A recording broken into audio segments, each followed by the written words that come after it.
For those of you who are counting, we're now on our 6th annual Designing Cities conference. I'm excited to say we have 800 people here this year. We had to cap registration, and so I can just say there's a lot of demand out there for everything that you all are doing, and that's why we're all here today. So I'm very excited to be here with everyone. And I just want to welcome you to a big opportunity, obviously, to learn a lot. There's a lot of presentations, a lot of people giving a lot of information out. It's also a chance to meet some amazing people who are making things happen around our cities and around the world. And finally, it's really you're here to get inspired, to go home and do more and make change out in your communities. So I'm so glad to have everyone here to be participating in this today. I'd really like to thank our diamond sponsors and host agencies in particular, Illinois DOT and Chicago DOT. Without your work, we wouldn't be having our conference. Thank you so much.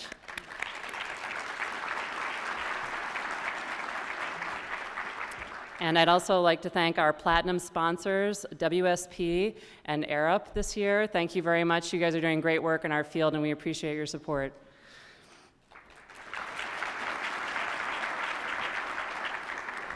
WSP has actually provided the conference app. We'd love everyone to download it and use it during the conference. It's an easy way to pick your sessions and figure out where everything is.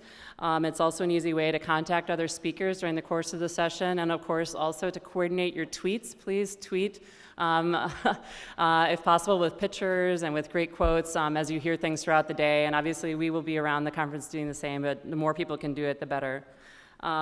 And then finally, thanks to CTA, the Chicago Transit Authority, for the Ventra transit passes with a special design on them. They're preloaded with unlimited rides through Thursday, and after that you can reload the Ventra card if you're sticking around for a few days. We'd also like to thank Divvy for providing the bike share keys. You have to pick them up at the Divvy table outside here. That's for bike share, and those are actually good through next Monday if you're sticking around again for a few days to travel around the city by bike and in style as part of the NACTO conference. And it's my pleasure to kick off our lineup today, this afternoon. We have a star-studded lineup, and you're going to be hearing from some of the leaders in our field, and also just getting inspired about all the energy behind the work that you're doing across the country. And first off is going to be Jeanette Sadek-Khan, NACTO Chair and a Principal at Bloomberg Associates. So thank you, Jeanette.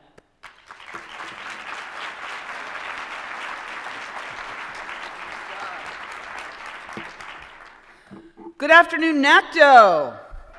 Woo! So glad you guys are here. And I really want to give a big hand and a big thanks to Linda Bailey and the whole NACTO team for their great work in making today happen. So, to the NACTO team. It is so great, and it is appropriate that we are having this conference in Chicago, because Chicago is actually right now on the cutting edge of 21st century street design with projects. You've probably been out over the past weekend and looked around at the Loop Link, the 606 Trail, checked out Union Station's Transit Center. It's really incredible to see how far Chicago has come in a couple of years. Projects that really stitch together all the different pieces of the street.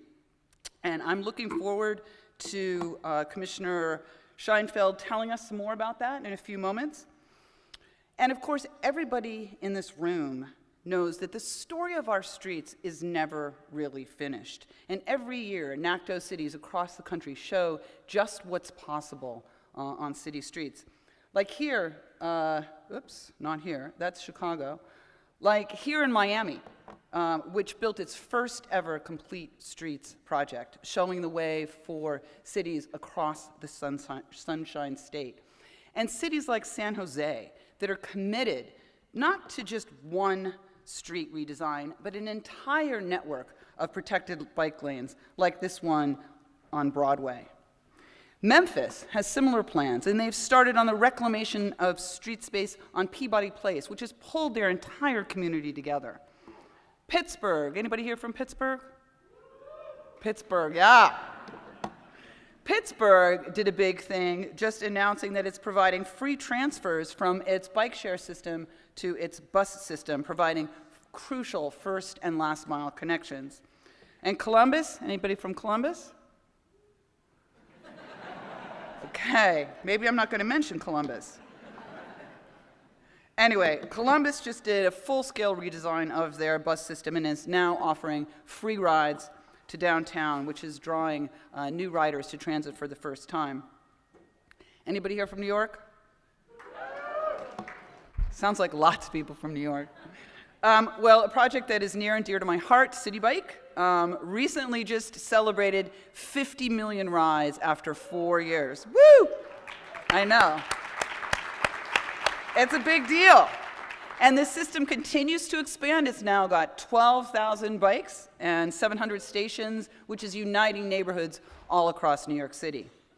And what all of these projects have in common is a kind of golden rule of urban mobility. Building safe streets that work for everyone, streets that connect people and places and modes, and streets that put people first. And those are our guiding principles, and they're going to remain our guiding principles as we prepare for the autonomous future. And they're at the heart of NACTO's newest publication, the Blueprint for Autonomous Urbanism, which we are releasing today, and it will be available online starting at 5 o'clock. And a big thanks to Molly Pellon, to David Vega Barakowitz, and to the NACTO team for pulling this off. This is an incredible work, and the NACTO working group and so many people in this room have done so much to make this report possible. It builds on previous NACTO work and is grounded in the principles of smart street design. And it starts with a question. What do the streets of the future look like? One filled with autonomous vehicles all over the place, where people biking and walking and on the bus and transit are just sort of left by the side of the road? Or a vision that is human-centered, with a people-first vision of our streets? And the guide applies the principles of smart street design to streets of all shapes and sizes, from minor intersections to major boulevards, with safe crossing and safe streets. It's a vision that prioritizes street space for transit and for high occupancy vehicles, and that looks at new possibilities for managing the curb. Our streets don't have to be used the same way at the same time. And new tools and strategies to harness big data and partner with the private sector to better manage our streets. And just as technology marches on, so does NACTO. The science of autonomous vehicles is far from settled, and as new needs emerge and expand, this guidebook will continue to change as well. And it's going to have new modules and new programs so that we can keep up with this rapidly evolving world. And we look forward to working with all of you to build on this vision for the future. And now it is my pleasure to introduce Rebecca Scheinfeld, who is the Commissioner of the Chicago Department of Transportation. Even in a city that works, which is what Chicago is called, no one works harder than Rebecca, delivering not only on Loop Link and the 606 Trail, but new CTA stations, expanding bike share, bike lanes, and bus lanes in neighborhoods all across the city. She was appointed by Mayor Emanuel in 2014. Before that, she was the Chief Planning Officer at CTA, planning projects like the reconstruction of the Red Line and new rapid bus corridors. But you may have known that already. What you probably didn't know is that she is a fellow New Yorker. And she started her career as the first Deputy Commissioner for Operations and Capital Projects at the New York City Parks Department. So from green grass to green lanes, she's seen it all. Please join me in welcoming the woman who is reclaiming the streets of Chicago for the people of Chicago, Rebecca Scheinfeld.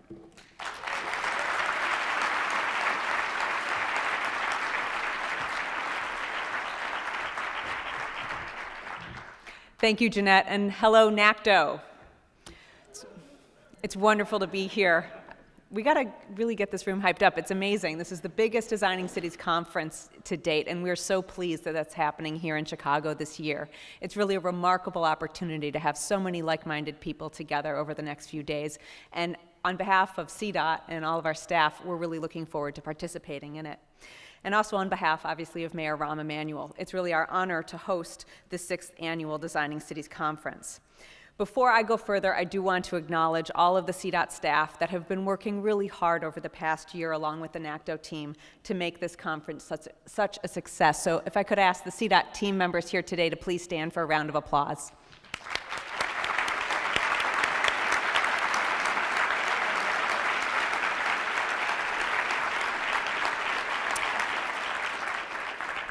Just a footnote on what Jeanette said. I was actually born and raised here in Chicago, but my first job out of college was in New York with the Parks Department. And so there's a little bit of my heart still in New York, and it's wonderful to have been part of building both New York and Chicago. And you know, living in New York, going to college on the East Coast, and different points in my lifetime, I've been asked about this deep loyalty that I have for the city of Chicago. People would make fun of it and say, "Why do you love this place so much? Isn't it really just about crappy weather and food that's going to give you a heart attack?" Well, I hope that the next few days that you have here prove otherwise. Chicago has been called the quintessential American city. Even our NACTO friends billed us this way in the conference promotions. And why is that? I would say that Chicago is the quintessential American city because it embodies the spirit of reinvention that makes cities the engines of change in our society. 150 years ago this month, 1/3 of this city burned to the ground. And I'd like to thank that cow that started the fire because it led to the first time, but certainly not the last time, that Chicago has proven itself to be a leader in reimagining the art of the possible. That fire remains in us today. We are a city of grit, determination, relentless efforts to reinvent ourselves with each generation. And for God's sake, we filled in a swamp to make our iconic lakefront downtown, and we reversed the flow of our river. So we've done a few things around here. And perhaps more relevant to each of you, we are proud to be named now the best restaurant city in America. So you have many better options than deep dish pizza and hot dogs when you're in town this week. Tomorrow you will hear from our mayor, Rahm Emanuel, who himself is relentlessness incarnate. He has applied that energy to many aspects of his leadership of the city, including our transportation infrastructure. He has a relentless devotion to building a new Chicago to ensure that we have a 21st century transportation system to match our 21st century economy. And we welcome you as a witness to this most recent reinvention of our city. We're working to provide better choices, more opportunity, and greater convenience for how people get around. I'm sure many of you flew into O'Hare or Midway and then easily hopped on the Blue Line or the Orange Line to get downtown, because I hope you all realize that you should never take a cab from O'Hare. And then once you got downtown, you walked, or maybe you divvied to the hotel. Perhaps you took Amtrak, or our commuter rail system, Metra, or a regional bus to get here. We take great pride in offering choices for our residents and visitors to get around, and I hope you will experience many of these different options while you're here. And this includes, on the slide there, our new Loop Link, which operates through the heart of downtown, or also includes one of the many new or renovated CTA rail stations across the city, like the newly opened Washington Wabash elevated CTA station downtown, which is part of about $150 million worth of transit investments in our central business district to expand the capacity and reliability and efficiency of movement of people in and out of downtown that our mayor has spearheaded. And thanks to the CTA again for the Venture card that all of you have so you can explore this wonderful system. Another great way to get around is on Divvy. Now, as many of you know, Chicago is currently America's best city for bicycling, and we're really proud of that, and joining the ranks of the fastest growing cities in terms of people using bikes on a regular basis for commuting to work or school. Please do take advantage of the Divvy key fob that you have as well as part of your conference registration. Divvy is one of the most successful and recognizable bike share brands across the country, and we hope that you'll enjoy it as much as we do. We're also reimagining our urban waterways here to bring people closer to the water, both for transport and recreation. And in just a few minutes, Michelle Woods from the city is going to be here to give you more of an in-depth story on the building of the Riverwalk. So like Your cities, our quintessential American city, must reinvent itself to meet the demands of our changing economies and lifestyles, as we experience tremendous growth in many of our neighborhoods and in our downtown core. At tonight's opening reception, you'll be in the Randolph-Fulton Market neighborhood, a transitioning area that was once a center of meat packing and wholesale distribution. And today, it's a vibrant neighborhood where companies like Google are setting up shop, and McDonald's is relocating its corporate headquarters, due in part to our investment in transit there with our new Morgan Street Green Line elevated CTA station, which provided better access to the neighborhood and gave a clear sign it was ready for redevelopment. And this is also where we're redesigning the streets to reflect these changing land uses, so we can go from this to this with our new Fulton Market streetscape.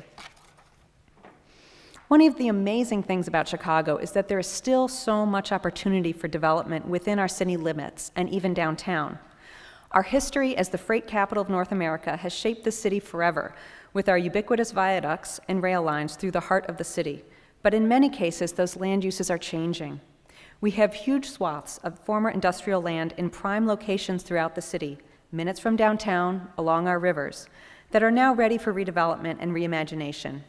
And we must ensure that these areas are developed in a smart, people-oriented way. In fact, here's what the area around this hotel looked like about 50 years ago. We are situated directly over what was once waterfront land dominated by railroad lines. This is now known as the Lakeshore East area. And as you experience this over the next couple days, call it what you will, a success or not, but nevertheless, it stands as a testament to the opportunity for reclaiming land for people in this city. And be sure to check out the construction just next door for the Wanda Vista Tower, which will be the city's third tallest building and what has been built as the tallest structure in the world designed by a woman. Investment is happening all over our city, buoyed in large part by our progressive land use policies, such as our TOD ordinance that has spurred more dense residential growth along transit lines, allowing more people to live in desirable locations throughout the city without the burden of owning a car. But if we really are that quintessential American city, that also means, honestly, that we face tremendous challenges that we must address head-on if we are to remain a welcoming, accessible city for everyone. First, unlike our friends on the West Coast or in the South, we have something called winter. And the mayor has not been successful in changing this fact yet, although I think Donald Trump is doing his best. But here in Chicago, we embrace our love of the cold. Those of you from the Midwest, the North, Northeast, you understand what I'm talking about. It is a real challenge, and it's not always pleasant to be outside, but we're thinking about how we're designing our spaces so that they can remain active, vibrant public commons, even in the depths of winter. We also are facing a huge amount of our infrastructure that is past its useful life and not in a state of good repair. But we can't simply rebuild in kind. We must have the vision and foresight to redesign and build for a city of people and not make the same mistakes that were made decades ago when we built just thinking about how cars were moving around. So here's a picture showing the different levels of Wacker Drive underneath this hotel. It's a perfect example of that challenge. When you leave the hotel, please do be aware of your surroundings because you could end up on Upper Wacker Drive or Intermediate Wacker Drive or Lower Wacker Drive where the auto pound is and you don't want to be there. And that tiering works for many things, like separating deliveries from people and garbage pickup, and certain local access is improved to parking structures, but it's not really working for everyone. How are we making sure that streets like this work for everyone, for people biking, walking, our old, our young, our abled and disabled? If we're building this area out today, I don't think it would look exactly like this. And in addition to these mobility challenges for the built environment, we must also be cognizant of how our planning and transportation investments can improve or worsen many of society's most pressing injustices, disparities in health, crime, and income that far too many of us see in our cities, including here in Chicago. In this city, we are losing population in our low to middle income, predominantly minority neighborhoods on the south and west sides. And this is where the majority of our high crash corridors exist. It's just one example of the reasons why we must invest equitably to ensure that all of our residents can travel safely, affordably, and comfortably, no matter how they get around, and so that all of our residents have realistic access to opportunity, school, recreation, employment.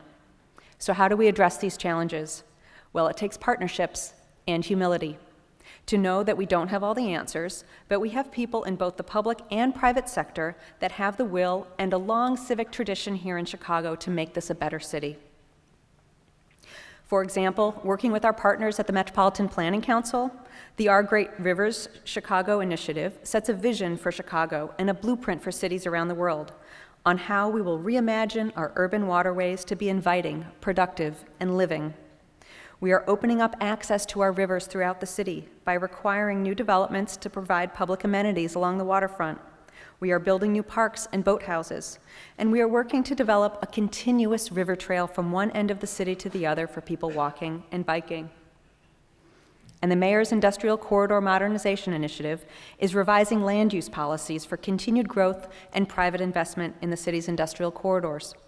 The recently adopted North Branch Framework Plan lays the groundwork for new transit access, public spaces, and connectivity to surrounding neighborhoods where we see changing land uses in that area. But again, we must do this equitably so that everyone benefits. Join me tomorrow morning on a panel to hear more about how we are using innovative value capture tools to ensure the city harnesses part of this economic growth in these changing areas to invest in other portions of the city where we are encouraging industrial investment.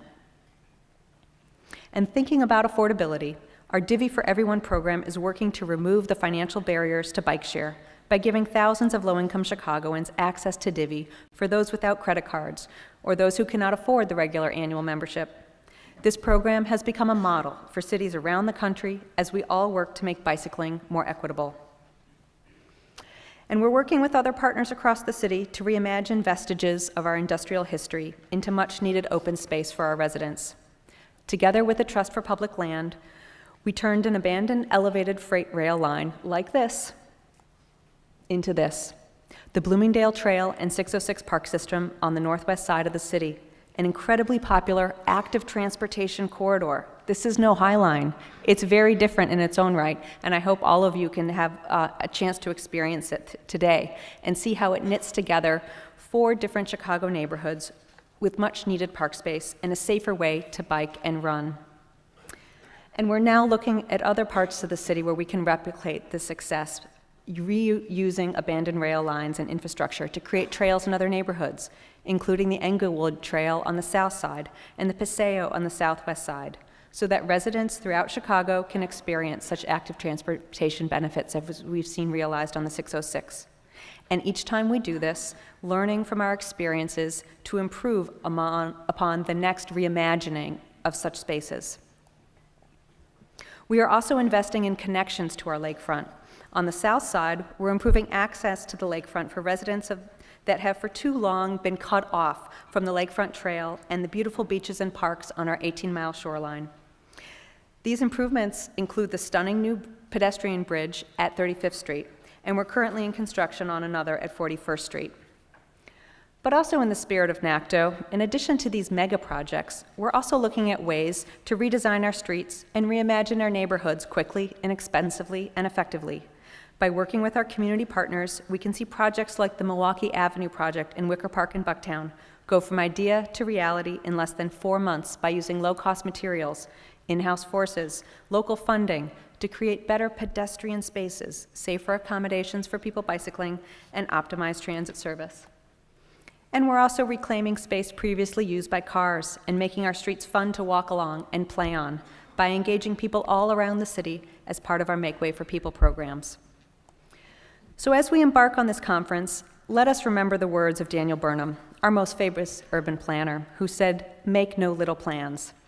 As you explore our city over the next few days, we hope you will see for yourself how we have taken that mantra to heart here and how it has helped make Chicago that quintessential American city as we work to continuously reinvent ourselves.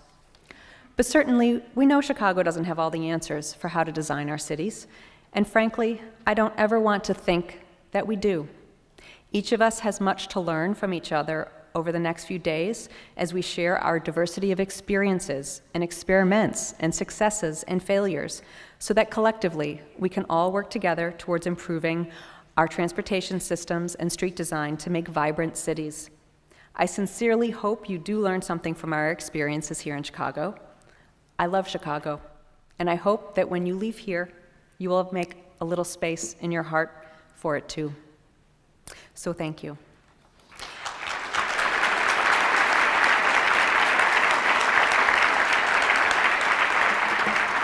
This leads me to introducing our next speaker, Cta President Doraville Carter. As a former Cta employee myself, there's a special place in my heart for Cta also. I'm honored to share the stage with Dorval as we work closely together to advance our transportation systems. CDOT and Cta have partnered on projects that have had some of the biggest positive impacts on Chicago's landscape. Projects that I just highlighted, such as the Loop Link, the Morgan Street Green Line Station, or the Washington Wabash Station. CDOT and Cta work together to get things built, to keep Chicago moving forward, and to connect our residents and visitors to neighborhoods across the city. So please help me in welcoming Cta President Doraville Carter.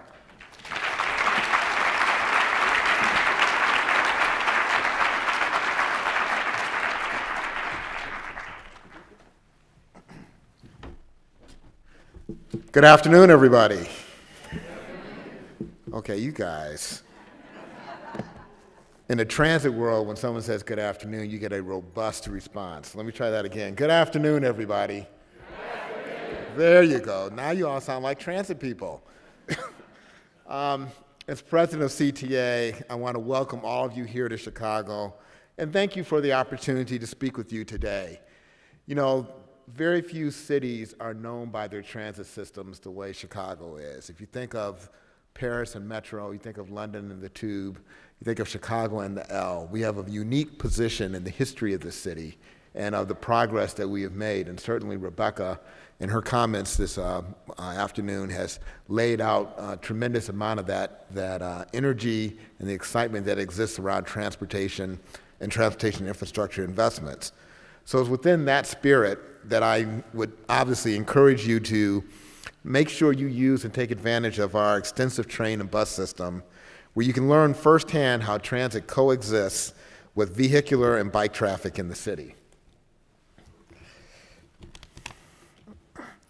Recently, it was our honor to become a member of this highly respected organization. Many of you may not be familiar with me, but I spent a lot of time in Washington, D.C. working in the federal government. I've worked for both the Department of Transportation and for the Federal Transit Administration. And I can tell you from my own personal experience how important it is to contemplate transportation holistically from both a federal level as well as a local level. We are appreciative of the NACTO's recognition of the importance of including public transit as a part of our effective transportation planning. CTA's participation in NACTO will allow us to have a seat at the table as best practices and recommendations for how roads are designed and developed. To give you a little bit of perspective, CTA is the nation's second largest transit agency. We provide about 1.6 million bus and rail rides each weekday. And to put that into context, that's the equivalent of moving the city of Philadelphia every day. Our annual ridership is nearly 500 million, and we provide more than 80% of all the transit rides in our region. This year, CTA is also turning 70. We were created by the state of Illinois to take control of multiple privately owned transit lines back in 1947. Also this year, our world-famous L, the elevated railroad, turned 125 years old. Last year, our trains carried more than 238 million passengers, which was the second highest rail ridership in the history of CTA. According to a recent customer satisfaction survey, 85% of CTA riders are satisfied or very satisfied with CTA. While we are certainly pleased to have such a high rating, we face many challenges to continuing to provide the best transportation service to our customers. Those include competitive pressures from new market entrants like ride-hailing services, as well as low gas prices, which entice some to drive more than take transit. Congestion on our streets is challenging to delivering efficient bus service, and the difficulty of finding funding for modernization and expansion is always present. That said, here in Chicago, we have found a number of ways to work with transportation peers to make complementary and mutually beneficial improvements. For us at CTA, Those have included bus corridor improvements that increase the speed and reliability of bus service, such as the Jeffrey Jump, which is a BRT-like express bus service from downtown to the far south side that operates during the AM and evening rush periods. Other improvements have included the installation of traffic signal improvements on some of our busiest streets and optimizing bus stop spacing as part of an offering of express bus service on two of our busiest north and south corridors that also provide connections to multiple rail stations and lines. We are also working with several agencies on the reconstruction and reconfiguration of North Lakeshore Drive, which is a north-south arterial that links the north side of the city's to the city's Loop Central Business District. The close partnership between CTA and the Chicago Department of Transportation has allowed us to achieve many major projects like Loop Link, which was launched in 2015. Loop Link includes designated bus lanes, larger boarding platforms that are raised to provide easier boarding, early queue jumping signals for buses at key intersections that allow them to get ahead of traffic, and bus tracker screens, and more. As a companion project to Loop Link, CDOT also completed the Union Station Transit Center in 2016, which is a new off-street bus boarding center that provides better organization for our buses and keeps private vehicles and taxi traffics in appropriate corridors to reduce congestion in that area and to better serve the 120,000 people that connects people to Amtrak, Metra, and our region's commuter rail service, as well as, of course, CTA. The City of Chicago's commitment to transit goes back decades. As Rebecca was pointing out, with a history of building transit lines and then turning them over to CTA, one of the little-known facts is that the City of Chicago is the one that's responsible for a major portion of our transit infrastructure. That includes both the Orange Line to Midway, which was built in 1993, and the Red Line South Branch between downtown and the South Side in 1969, and the Blue Line branch to O'Hara, which was built in 1984. Additional projects that the city has been involved in include the opening of a new signature downtown station at Washington Wabash, which opened this summer and is a gateway to Millennium Park, which is one of the biggest visitor destinations in the city. We are also working with the city as we begin major bus and rail terminal rehabs on the north and south sides that are strengthening them as community focal points. In 2016, we partnered with the city, which created a special transit-only TIF to fund our largest project to date, the first phase of the Red Purple Modernization Program, or RPM for short. RPM will build more than 20 old, cramped, and inaccessible stations and about 10 miles of century-old track structure on the north side. To secure the federal funding for this project, the City Council authorized the TIF to provide roughly a third of the $2.1 billion cost of Phase 1. Because of the city and the mayor's deep commitment to transit, we are now able to modernize and increase capacity on what is a 24-hour-a-day, 7 days a week rail line and one of the busiest commuter lines in the country. We are taking every opportunity to improve bus service while also improving how buses perform on the streets. We have piloted prepaid bus boarding, allowing customers to prepay their fares and improving our boarding time significantly. We're also working on adding the city's popular Divvy bike share program into our Venture transit fare payment app to further integrate transit options for Chicagoans.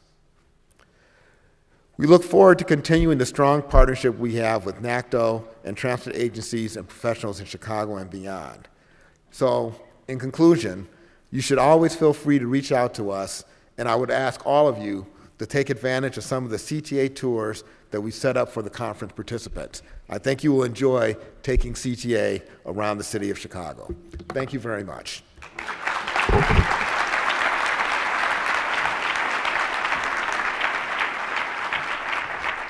Thank you, Dorval. And now it's my pleasure, as I noted before, we're going to hear a little bit more about the Riverwalk Project, which is just fantastic. And Michelle Woods from the city is here to do a Pechacucha-style overview of it.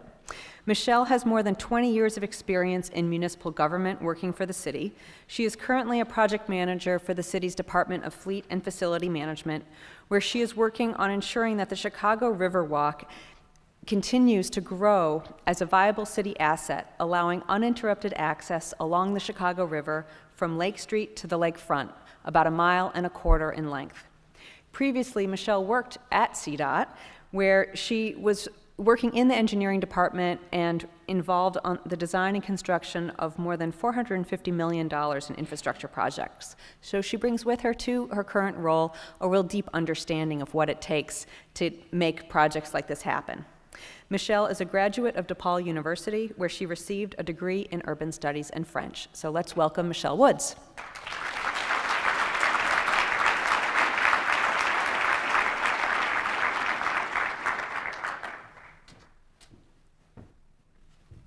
Thank you so much. I'm really thrilled to be here. My mentor, Luann Hamilton, is sitting at the table, and I'm a little bit shy because she'll be scrutinizing my every word. But I do want to join Commissioner Scheinfeld in welcoming all of you to the city of Chicago. We're glad that you're here. We'll be talking about the Chicago Riverwalk very quickly because I know you have a full program this afternoon. Most people know the city of Chicago because of the lakefront. We have 26 miles of Lake Michigan on our border, and few people know that we have this river. You see it cuts through the middle of the city of downtown, and then it branches off to the north and south branch. If you have a chance during your stay here to go to some of our older, more historic buildings, that Y symbol is symbolic of the city of Chicago and representing the river with the main branch, the north and the south branch. The project we just recently completed is right there, pretty much in the heart of the city. We completed earlier portions, as the commissioner had mentioned, the old rail line that's right where we're at today came up to what we call the pre-phase 1 section, where it says pedestrian and bike paths. That's the section literally across from where we're sitting in the Swiss Hotel. And we completed phase 1 earlier, and then phase 2 and phase 3 were completed just recently. Phase 3 wrapping up just last year. Implemented segments prior to the pre-phase 1, again, we had the section that was part of the Rails to Trails program that happened in the 1970s, but then we actually got an appropriations when Congress still did appropriations, and got $5 million to build the Vietnam Veterans Memorial. Again, this is something that as you're walking around the city, there is a 7-Eleven, in case those of you use those kinds of indicators, right on the corner of Wacker and Wabash, and there's a median there that has a planter now. And originally, that was the city's Vietnam Veterans Reflecting Pool. So you can imagine veterans coming and standing in that location, trying to have a moment, trying to reflect on their situation there, and buses and cabs whizzing by. So we built this memorial. It was dedicated on Veterans Day 2005, and again, like I said, we had an appropriations bill from Senator Durbin. I point this out because a couple of veterans said, "How dare you? Once again, you're disrespecting the Vietnam veterans. We're being put to the basement of the city." As the commissioner said, Wacker Drive is this double-decker structure. It was a Daniel Burnham idea to have promenading and nice car traffic on the top, and then the basement type activities, garbage and deliveries happen on the lower level. So to put a memorial along the river was kind of controversial, and frankly, some people were offended. And we had to really say, this is going to be the heart of the Riverwalk. This is going to be in the center. You'll be able to have ceremonies. You'll be able to be out of traffic. And what's nice is you do have this vertical separation where you can, the noise of the city is separated. The next portion that we completed, our phase 1 portion, was the Michigan and the Wabash Underbridge connections, which kind of connected to the Rails to Trails, to the Vietnam Memorial, and really made it accessible, really kind of hoping the plan was that this little baby step would be the catalyst to help us get additional funding going forward. And this is what the phase 2 and phase 3 portions look like prior. The reason I like to show these before shots is because it's not just a continuous path. It is a continuous path, and that's great, but also too, you notice the vertical separation. And you see that if you had gone to any of these previous blocks and sat there and tried to have a view of the river, you were still very, very separated from it. So not only is the phase 2 and phase 3 portion of the Riverwalk east and west connection, but also an up and down. So when we were looking at the design for this, we have these magnificent Bascule Bridges, the Chicago-style Bascule Bridges, more movable bridges than any city in the country. Pittsburgh does have more bridges than us, so congratulations, Pittsburgh, but your bridges don't move. Ours can move up and down. So the whole idea is that as you come underneath the bridge, you have this experience of you're in this new environment. And we wanted to use different river typologies to kind of celebrate the river. So we celebrated first with the Marina Plaza, and again, this is the block immediately west of the Vietnam Veterans Memorial, so it's a little bit more formal. Then we have the Cove, which slopes down like a cove. Then we have the River Theater, we have a water plaza, the Jetty, and the riverbank. The key that brings them all together, though, of course, is the underbridge connections. And so here we have these paths that go underneath all of the bridges. And then, again, we do have open grade decking in our bridges. And so to protect people, we came up with this architectural feature, which is the canopy. And if you do the tours later this week, or if you go down there on your own, please take a selfie and make sure you put that on social media. It's quite the thing to do. So this shows the section between State and Dearborn. This is, again, the marina. This is across the street across the river from the Bertrand Goldberg Marina Towers, affectionately known as the Corn Cobs. One of the things about us in Chicago is we take things like Cloud Gate and call it the Bean. We take things like Marina Towers and call them the Corn Cobs. So this shows this vertical separation, again, as you get closer and closer to the waterway. So you see that we have a path, we have access to the river, we have boats that can tie up and dock here. And then again, too, you see we have seating areas for people who can sit and just watch the river go by. What is kind of hidden in there, but you can kind of see next to the guy in the red shirt, is we have these cutouts. And that is for ADA companion seating, so that if you have people that have wheelchairs for access, they can back their wheelchair in and have very respectful shoulder-to-shoulder views of the river with you as you enjoy the views of the river. We have a wine vendor who is operating, and in fact, as I was walking over today, people were sitting there drinking wine, and I just don't know who has a job where they can drink wine at 2 o'clock in the afternoon, but that might be my next career. So anyway, what we've seen is that people have overflowed from the wine vendor and actually used the benches for seating.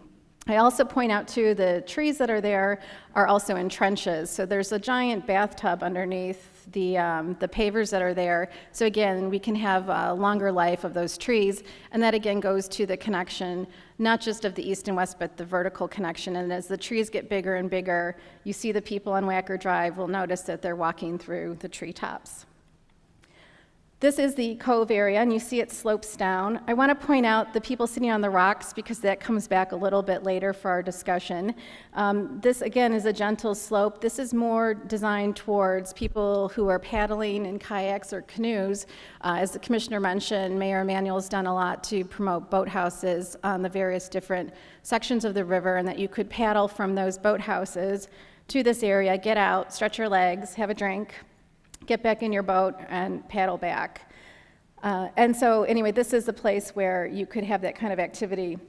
Again, because the rocks are so crowded with people sitting there, you can't see. We also have cutouts again for companion seating for people in wheelchairs. And again, this is something that we've noticed that is a lot of people with mobility challenges are avid paddlers. So we wanted to give that resource for them as well. This is the block called the River Theater. It's between Clark and LaSalle. I very humbly call it Michelle's Woods. As you see, it's this nice little urban forest that will be growing out of the infrastructure. This is another one of our locations where we have an ADA accessible ramp that brings people from that Upper Wacker experience down to the Riverwalk.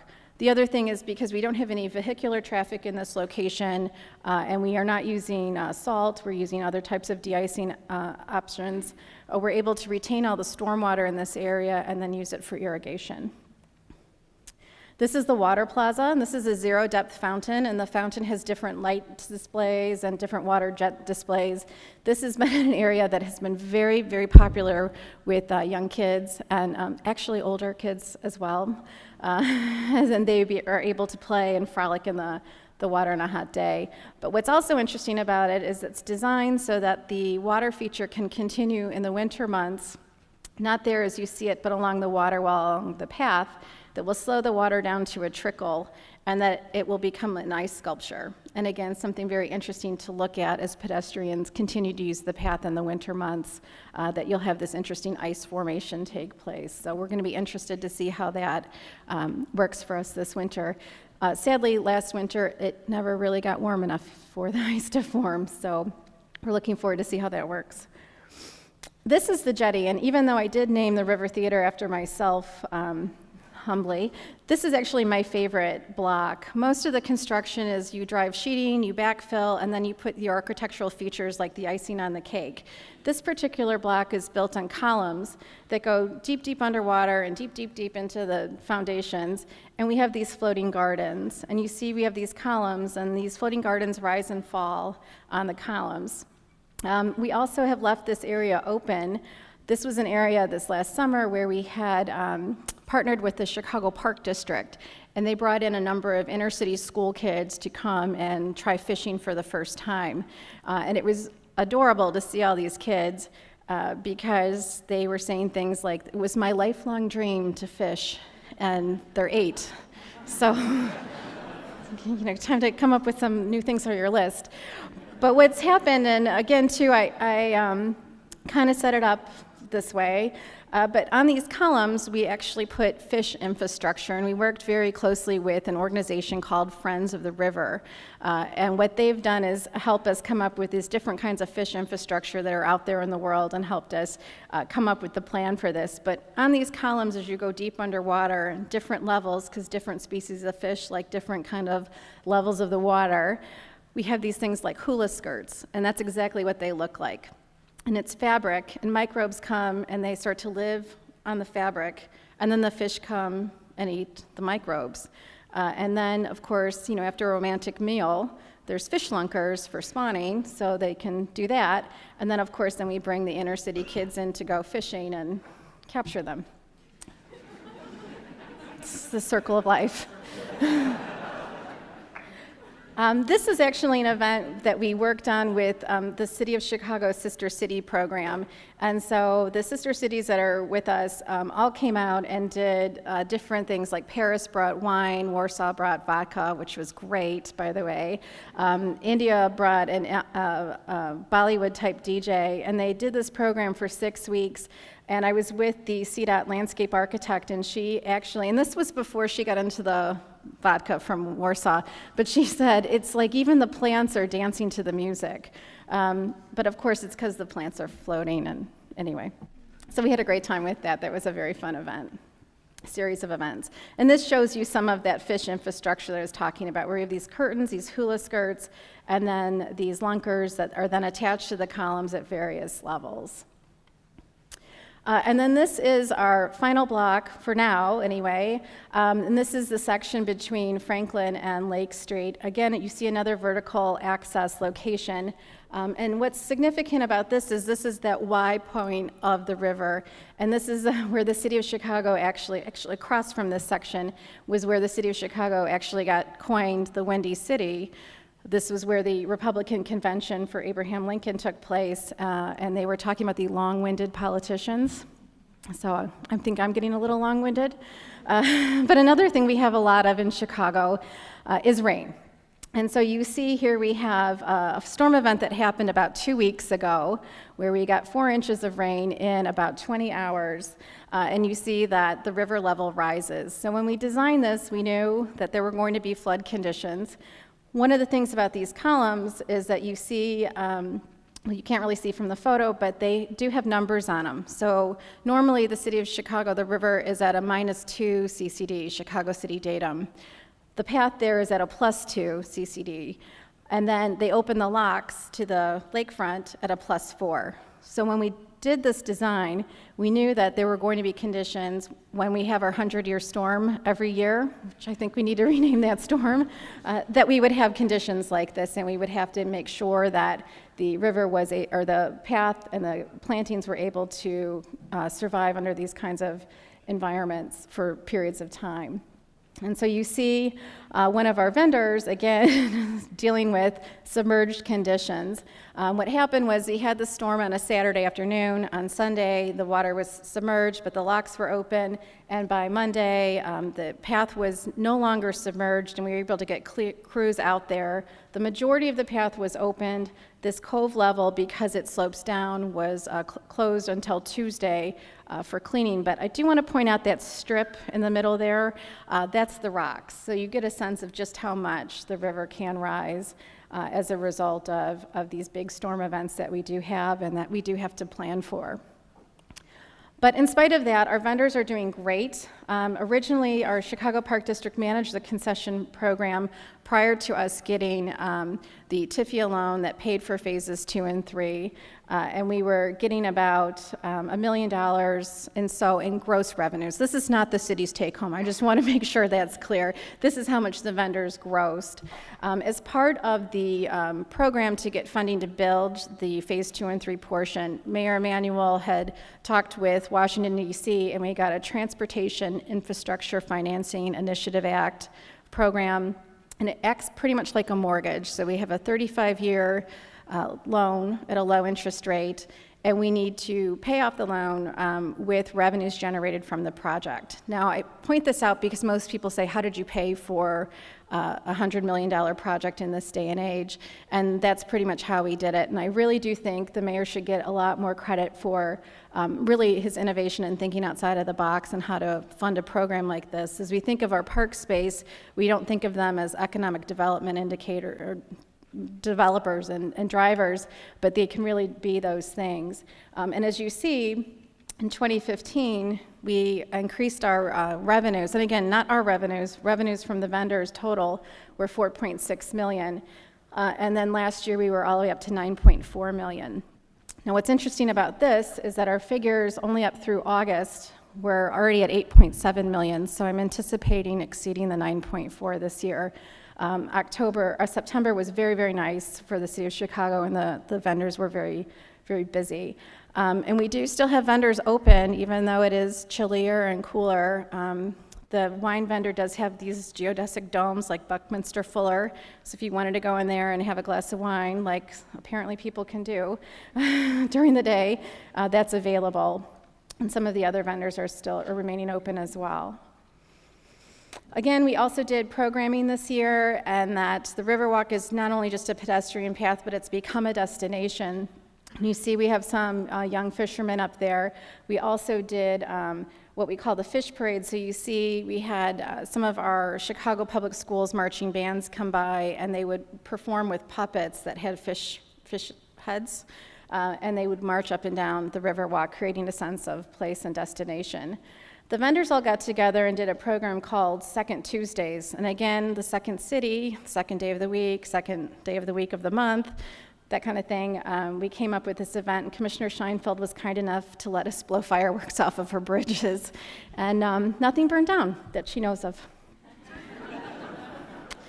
Again, speaking of economic development, one of the things Mayor Emanuel discusses quite a bit is how the Riverwalk Project is its catalyst for all kinds of other economic development along the river system. As the commissioner mentioned, we have the Wanda Vista project right around the corner here. It's a $1 billion project. I mean, it's very significant. The other big project that just opened recently is the new Apple store. So if you are walking along Wacker Drive, you'll see this brand new, beautiful development.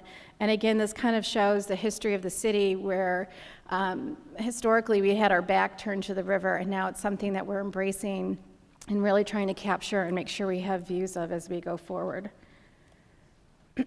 The other thing I wanted to make sure I mentioned to you is that with the Metropolitan Planning Council, which unfortunately looks like it got blacked out here in the slide, so sorry about that, you guys, and the Chicago Architectural Biennial, we have this River's Edge Ideas Lab. And this is really interesting. This was funded by the Driehaus Foundation, and what they did was they gave 9 different architectural firms all three of the same locations. And what they had to do was come up with designs for each of those 3 locations. So those of you that have rivers or waterfront developments and are looking for design ideas and inspiration, I really encourage you to go check this out. It's at 78 East Randolph. It's literally across the street from the Chicago Cultural Center, which is having the biennial. So again, those are some extra things you can do in case you have enough transportation stuff and want some other stuff to look at. But this is a really interesting idea where you had all of these different groups come together and come up with designs for how to really capture the space along the waterway and really bring that back to the people. And as the commissioner said, reclaiming space or building additional space for public use at its highest and best level. Again, thank you so much for coming to Chicago. I feel like this was a movie trailer. I am doing 2 walk shops tomorrow afternoon and then Wednesday morning. So if you want to hear more about the Riverwalk, please join us there. Thank you so much.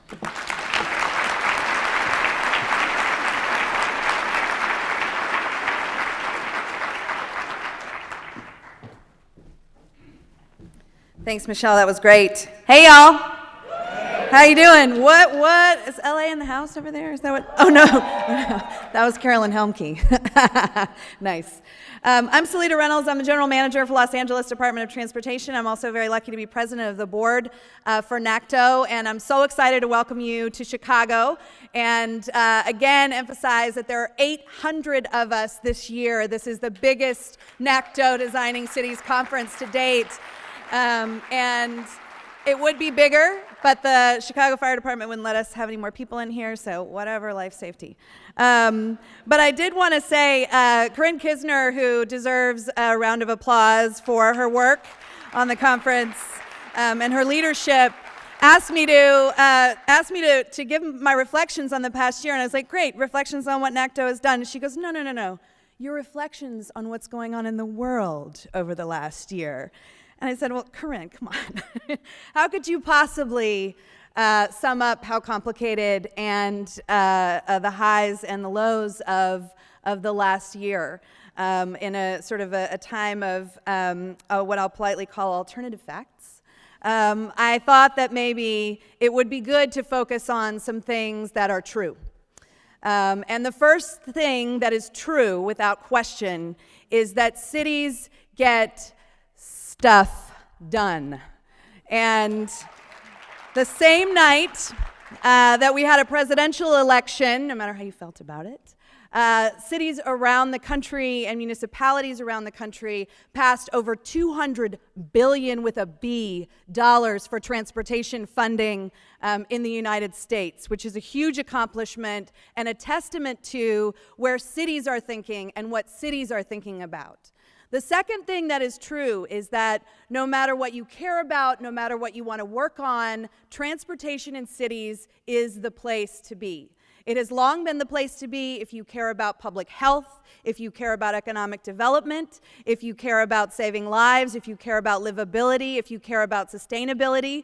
But in this past year, it also was very clearly a place to work if you care about things like resistance, if you care about things like protest. You could see people gathering and coming together mostly on infrastructure, transportation infrastructure in cities. A big part of my job became making sure that people in Los Angeles had a place to safely come together, to express themselves, to demonstrate, to exercise their First Amendment rights. And that's a very powerful thing to be able to do from the vantage point of a transportation department.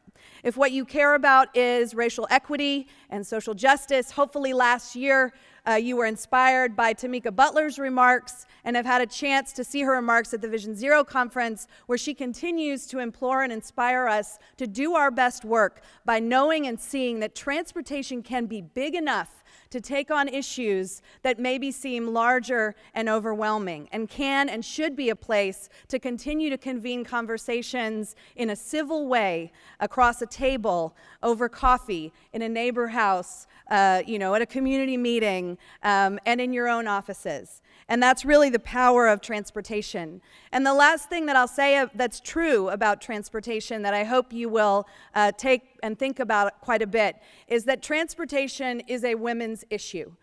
In Los Angeles, about a quarter of women and girls live in poverty, and about 30% of those don't have a high school diploma.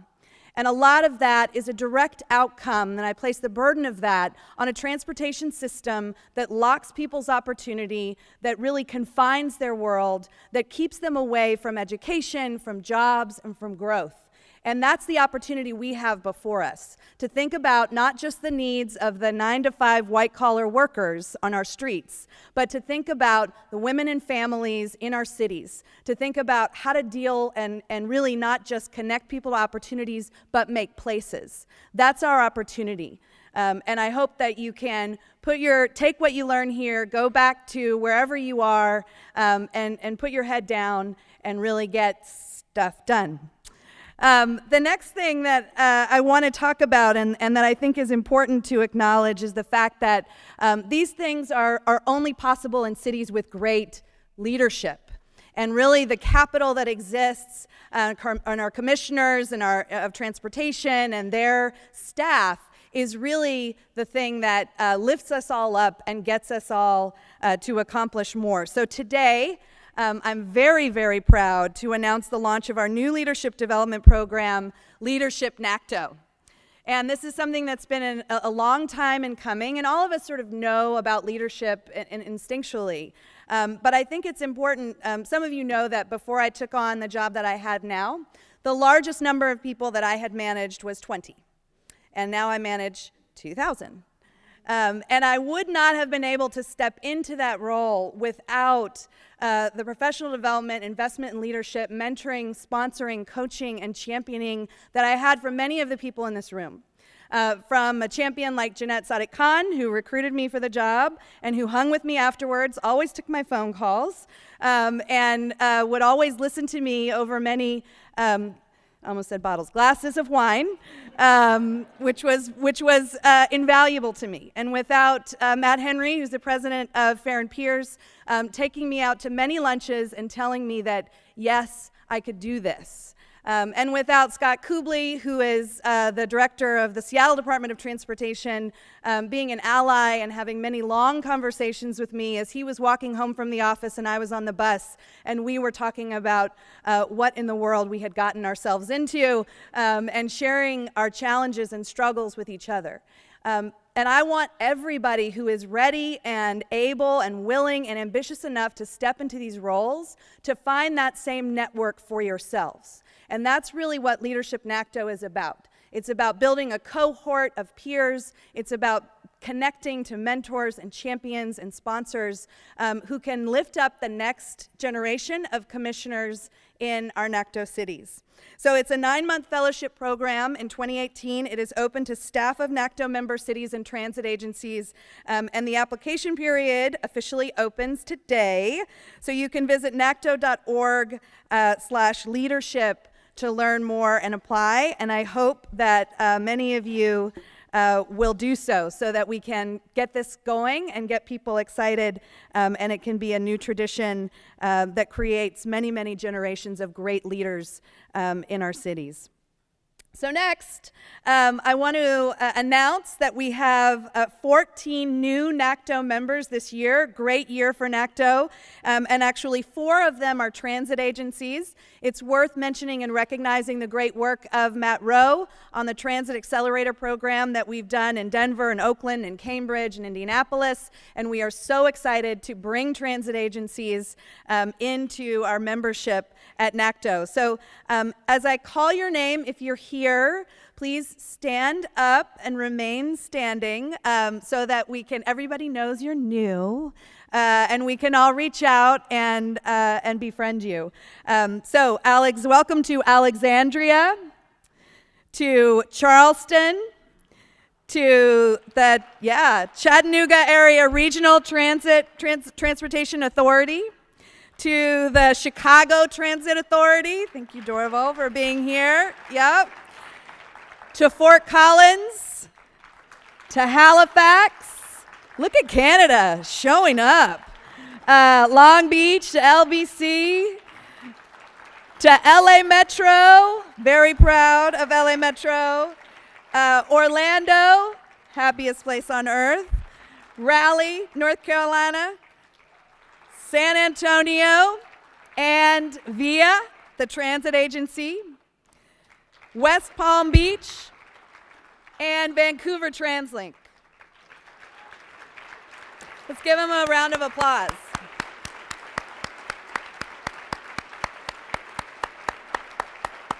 Welcome. We are so glad you're here.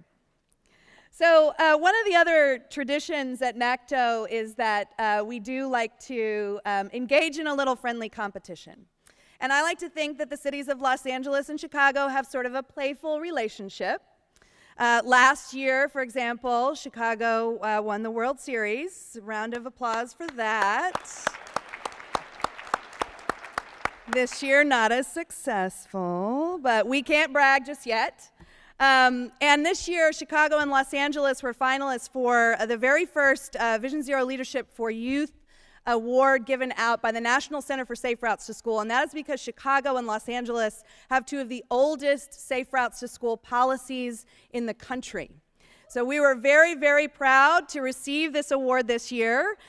We had over 48,000 kids, 280 schools participate in Los Angeles this year, and we wish Chicago best of luck for next year. But we really do hope that NACTO is a place for us to push each other through friendly competition to go farther and faster than we would have on our own. So next, it's my great honor to introduce Phil Washington, who is the CEO for LA Metro, the Los Angeles County Metropolitan Transportation Authority. And Phil's bio is very impressive. It is very intimidating. And it is also very available on Google. So I do not want to, Stephanie, I do not want to read it out while I'm up here. Except to note a few of his accomplishments and then share a story about Phil. So, you know, his career of service really started. Phil and I we both have Mississippi roots, but Phil actually grew up here in the south side of Chicago, so he's very happy to be home. He spent a career in the Army before he ever got into transportation, and he achieved the rank of Command Sergeant Major, which is the highest non-commissioned rank that you can achieve in the Army. He went on to work for Denver, got the Fast Tracks program off the ground, implemented the first P3 for a major transit line in the country, and he was actually on the host committee for the Democratic National Convention in 2008 in Denver, which, little known fact, is one of the very first places that bike share launched in the country. So Phil has been a longtime champion for cities, for transit, for biking, and what he's done at LA Metro is no less impressive in a very short period of time. Got an evergreen 1-cent sales tax passed, and has continued to impress everybody in a highly political and very challenging environment to be successful.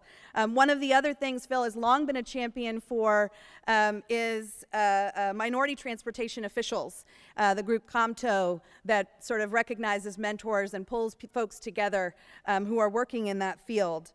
A few things that you will not read in Phil's bio, though. One, Phil loves jazz, but he hates Broadway musicals, which I will slowly but surely break him of. Second, you won't ever see him on a bike in a suit. We have a little informal game of LA transportation bingo, and in there, if you catch Phil on a bike in a suit, you pretty much get blackout and you win the game. Something else that I plan to slowly but surely break him of.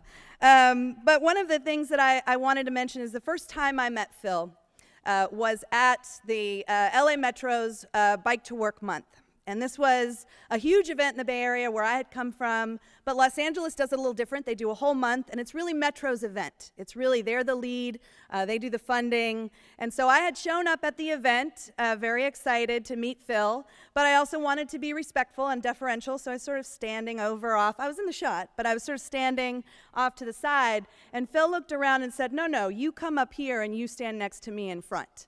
And right then, even though given the state of biking in Los Angeles now, he may have been throwing my body in front of him to take the bullets. But I think what he was actually doing is demonstrating things about his character that he has shown to be true over and over again after that. That he is truly invested in allyship and partnership. That he wants to lift people up, that he wants to bring people together, that he gets respect by giving respect. And that spirit of true partnership is why I'm so excited by what we have already accomplished in Los Angeles under his leadership and what we are going to accomplish in the near future. So without further ado, Phil Washington.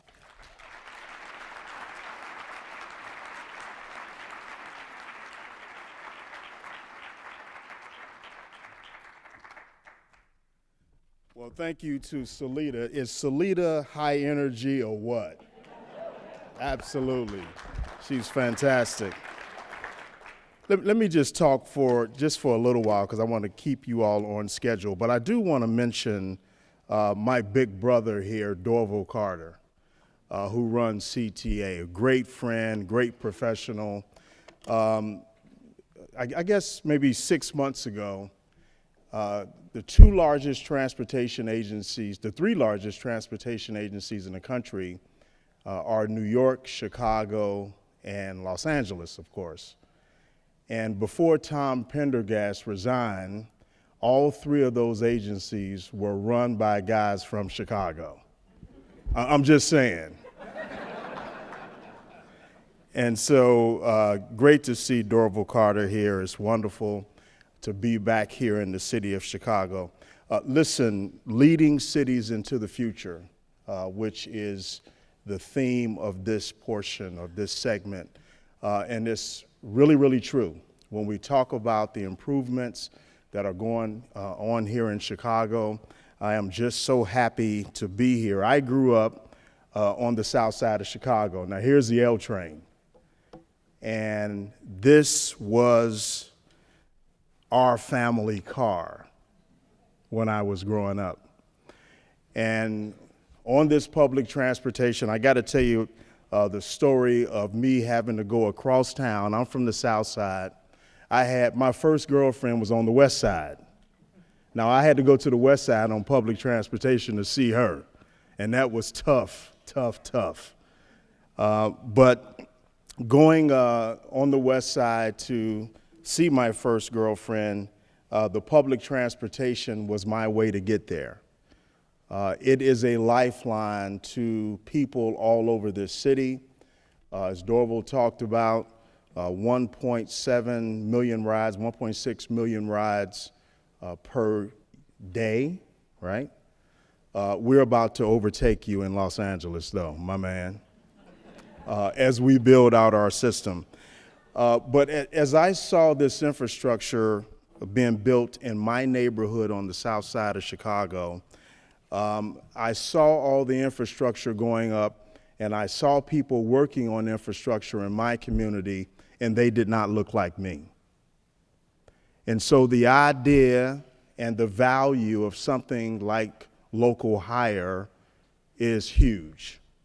And I wanted to mention that because I didn't realize then, but I started to see the tie between transportation infrastructure investment and economic development, and how transportation impacts the lives of so many people. When you talk about moving 1.6 million people a day, we are the connection, and we are the socio-economic enabler for so many people going to school, going to medical appointments, going to work all over this city. And so the whole idea of transportation and jobs and safer places to walk and bike is so very, very important.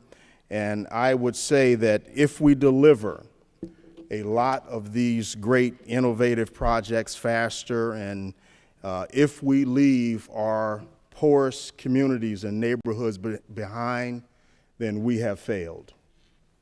I grew up in public housing, a place called Argyll Gardens that is on 130th, and I'm always talking to Dorval about the extension of the Red Line to that community. And that has been talked about for the last 50 years. And I'm happy to see it's moving, I believe. And so that is a fantastic thing. This is what we're dealing with in Los Angeles. The congestion that is really mind-boggling. We are working to improve that. A year ago, our citizens gave us, as Salita was mentioning, a resounding vote of support on the passage of what is called Measure M. 71% approval by the voters to build transportation infrastructure in LA County, the most populous county in America, almost 11 million people in one county. See, I remember back in the day when Cook County was the largest county in America. LA County, almost 11 million people. This Measure M was developed through a bottoms-up process where we did not just sit in the building and decide how we would implement projects and what projects would be done. This bottoms-up process is us going out to the 9 subregions in LA County and asking them to identify and prioritize their own projects. We gave them dollar targets, of course, and we ended up with a plan that is pretty amazing. Now, I don't expect you all to see all of this. This is LA County. The blue is highway because we're also responsible for highway improvements as well, and the green is transit projects. 40 major projects in the next 40 years, 18 projects in the next 15 years, a massive program that will generate $120 billion over the first 40 years with no sunset to the tax. And so we are working along with all of you because we all are working on the same things, right? We all are working and leading our cities into the future. And so this whole Measure M is more than just the projects, though. It's a comprehensive plan that really looks at operations, really looks at state of good repair and asset management, looks at keeping fares affordable for students, for the disabled, for seniors, looks at bikes and pedestrian connections, looks at returning money back to the cities through what is called local return. So those local communities can do their own sidewalks and potholes and streets. And so this is a very, very comprehensive plan. We listened to the people as we developed this plan. The whole idea of building and reaching out to the community to build all these projects, we like to talk about how it is leaving an infrastructure inheritance. All of the people in this room, I think our infrastructure forefathers would be happy with what we're doing. Because we, I like to say, have been on an infrastructure vacation in this country for the last 3 or 4 decades. And so as many more people come back to the cities, I was reading something not long ago that talked about how in the next 25, 30 years, 80% of the world's population will be in urban cores or cities. Now, our infrastructure is not prepared to accommodate all of the people coming back to the cities. But what we're doing in this room and how we're preparing our workforce will become very, very important. At LA Metro, where we have 10,000 employees. 40% of those employees are eligible for retirement in the next 3 years. 40%. Another 70% are over the age of 40. We absolutely need a trained workforce to build the next generation of transportation infrastructure in this country. Opportunities for at-risk youth. Currently, only 45% of foster youths in LA County graduate from high school. Some of the things we are looking to do is put together a career pathway, a pipeline, because the issue and the challenge is not that we do not have the pool of people to work on transportation infrastructure. It is really getting them prepared and making sure they are qualified to work on this infrastructure. And in this career pathway, from sort of cradle to grave in terms of transportation infrastructure, our thought has been that we want to touch young people at an early age. Some of you are old enough to remember back in the day at our schools, we had vocational schools and we had woodcraft and auto mechanic and all of those things. We don't have that anymore. What we want to do and what we have begun to do at LA Metro that is tied to this career pathway approach is we are starting a transportation school, grades 6 to 12. We already have a solicitation on the street where we are selecting a consultant to help us start a school. Where people say, well, what does that have to do with putting buses and trains out? But as we build infrastructure in this country, if we do not prepare the next generation to build the infrastructure, we are in for, I believe, a national emergency. As transportation infrastructure and just infrastructure in general begins to deteriorate all over this country and the need to build more, we will be in a bad state as that infrastructure begins to deteriorate. We're creating a new middle class. When we talk about the transportation infrastructure that needs to be built and rebuilt in this country, we have an opportunity, first by helping to bring about a qualified workforce. We have an opportunity to create a new middle class for people with these great jobs that come with infrastructure build out. When I talked about growing up on the south side of Chicago and seeing people build infrastructure in my community that did not look like me, I would say that local hire has a place. It has a place in all of our communities around this country, especially communities of color and disadvantaged communities in every city in this country.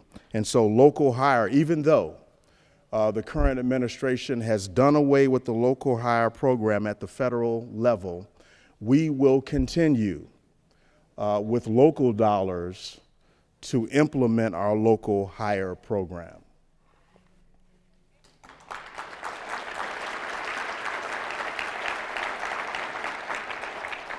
As we reach out to various communities and as we reach out to young people and get them into infrastructure type disciplines, women in non-traditional transportation roles become even more important. We have created, under the guidance of Metro's Deputy Executive Officer Stephanie Wiggins, who is here, a Women and Girls Council, not just for the employees at LA Metro, but how can we pave the way for women and girls in the transportation disciplines all over the county and all over the country. We believe that what we do in LA County can be a model for the rest of the country. And so starting a program that focuses on reaching out to women and girls becomes very, very important for us as we move forward to implement the largest infrastructure program in this country, which is Measure M.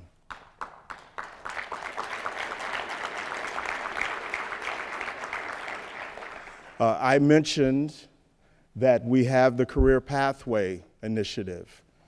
Well, let me say that this next generation of transportation careers and the transportation school that we are creating, all of this is serious business.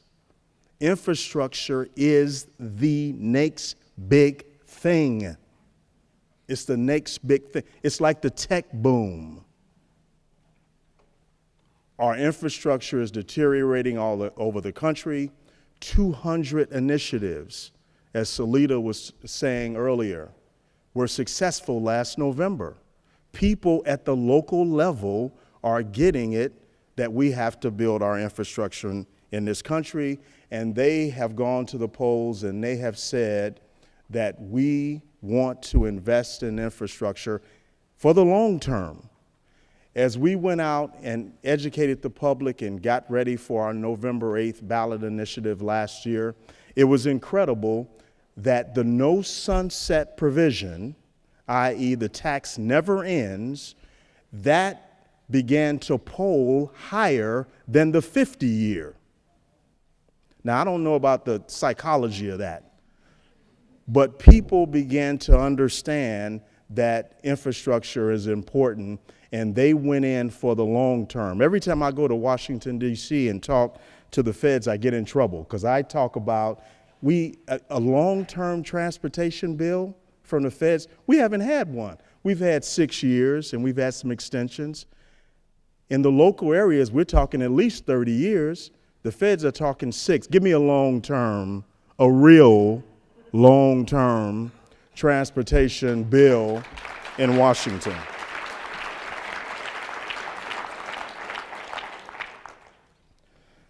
I talked about this idea of a socio-economic enabler, which is what transportation is. Transportation determines who gets to go to the best hospitals and doctors.